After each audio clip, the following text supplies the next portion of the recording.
Matutina 2015 para tour dama y caballero, pero tem Dios tem cielo. Resumen diario, devocional para florecer por vida espiritual. 13 en voz de Nairalin Felicia. Hierba ta seca, flor ta marchita, ma a palavra de nos Dios ta permanece para sempre. Feliz mainta na cada dama e na cada caballero. Que Dios por bendicionar bo man, bo pienang, bo lepnang e tudo lo que bota para porta bendición para otro nang awi. Quiero desear dia bendicionar.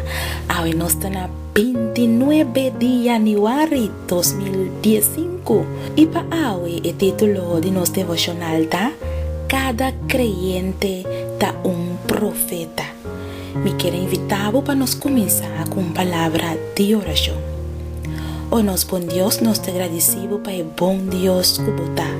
Grande a boa fieldade. Tanque para o amor e para a maravilha que botar mostra de nos vida cada dia. Nós estamos contentos, Senhor, para estar aqui. Papai conosco, sabe, Senhor, nós te rogamos em nome precioso de nosso amigo Cristo Jesus. Amém.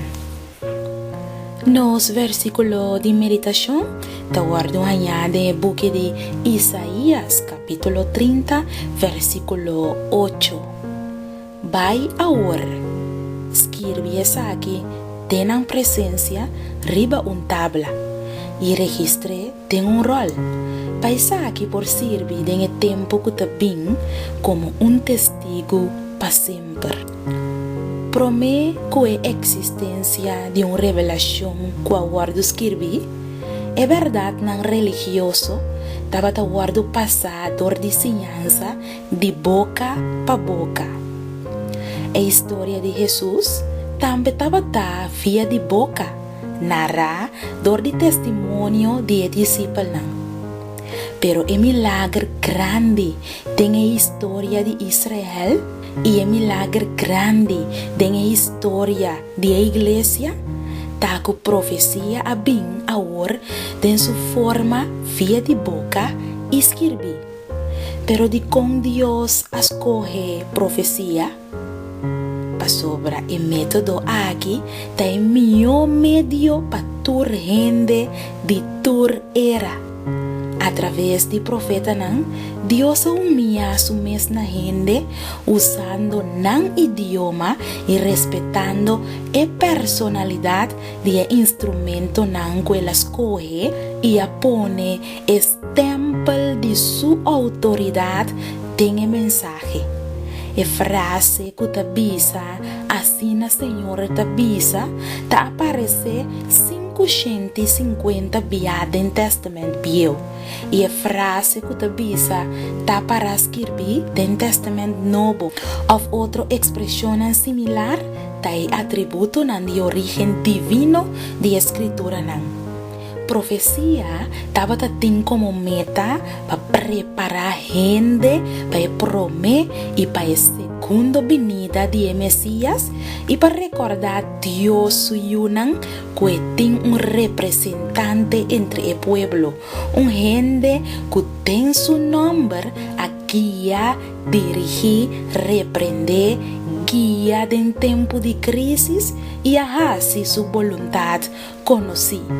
Também profecia sua meta para gente por tomar parte do plano de salvação, não somente dor de receber mensagem, pero também dor de viver e transmitir a mensagem na outro não. Pensei, verdadeiro creyente está profeta entre o não creyente não. Cada creyente está profeta. Profecia não te serve para satisfazer a curiosidade de gente, mas bem, ora coloque para escrever só de gente por querer de soberania e a divina providência de Deus. Através de profeta nós ganhamos conhecimento de Deus, nós trabalhamos e nós temos esperança. mi querida dama y mi querido caballero. Ahora, nos te guardo y llama para proclamar esperanza de advent, esperanza de venida de Jesús na un mundo en crisis. Mescos que profeta de antes nos no mestre espera reconocimiento o aplauso, más bien nos lo haya oposición, dificultad y obstáculo según que nos recibir, viva y transmitir el mensaje de salvación na otro pero no tiene nada de mi vida aquí que por guardo comparar con la bendición grande de predicar el evangelio. Cada creyente está un profeta, la ganos reza. O nos bon Dios nos llamamos más danke que va a permitir el milagro grande aquí de la boa palabra guardo papia escrever y que ahora nos porte el privilegio de tener un Bible y de estudiar for de je. Ayúdanos para nos por compartir la palabra con otro y tú también esperanza de salvación. Nos te pide en el nombre de Jesús. Amén. Amiga, amigo, me quiero desear un feliz día. No lo olvides, cada creyente está un profeta. A mí y abo tiene el privilegio de ir para el mensaje na otro Temayan con Dios su poder. Matutina 2015 para tur dama y caballero, pero tiene un Dios en cielo. Un resumen diario, un devocional para florecer la vida espiritual, 13 en voz de Nairalyn Felicia. Hierba ta seca, flor ta marchita, mas la palabra de nos Dios ta permanece para siempre.